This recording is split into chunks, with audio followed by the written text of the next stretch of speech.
Alors revenons sur les taxes envers les Chinois, les voitures électriques chinoises. Les droits de douane européens sur les voitures chinoises vont exploser le 4 juillet. Alors là, on a les détails. Apparemment, ils vont faire par marque en fait. Ce ne sera pas les mêmes pour chaque marque. Bruxelles a donc décidé d'imposer des droits de douane pouvant atteindre près de 50% sur les véhicules électriques chinois, balayant les avertissements de certains gouvernements selon lesquels cette décision risque de déclencher une guerre commerciale coûteuse avec Pékin.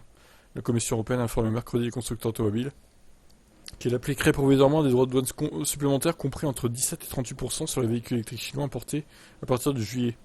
Ces taxes supplémentaires s'ajouteront aux droits de douane existants de 10% sur tous les véhicules chinois. Le montant de ces taxes est ajusté selon la coopération des constructeurs à l'enquête en cours sur les subventions chinoises. Les principaux exportateurs dont BYD, le plus grand constructeur de véhicules électriques au monde, et Geely seront frappés par des droits de douane compris entre 17 et 20%. Les marques européennes telles que Mercedes et Renault exportant des véhicules électriques fabriqués en Chine paieront 21%, tandis que le cas de Tesla n'a pas encore été tranché. Ok. Donc en gros, BYD et Geely 17 et 20. Ok. Et Renault et Mercedes vont payer plus. Ils vont payer 21% de taxes. Plus les 10% du coup qui sont déjà existants. Et MG, c'est encore pire. Les constructeurs n'ayant pas coopéré à l'enquête sont soumis au taux maximum de 38%. Parmi eux, le constructeur public SAIC, dont la marque phare MG est le grand perdant de cette opération. Place propre. Il ne reste que 3 semaines pour répondre aux demandes de la Commission européenne et d'espérer un peu de clémence.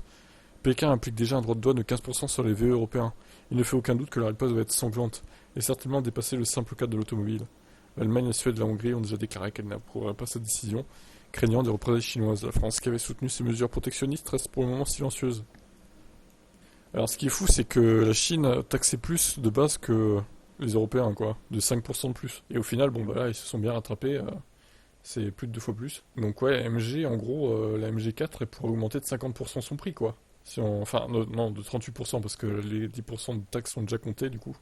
Donc ouais, de 38% si ça restait en l'état. Ce qui, quand même, est une énorme augmentation, hein. Bon, eh bien écoutez, on va surveiller ça de près. Quel est votre avis? Est-ce que pour vous tout ça est justifié?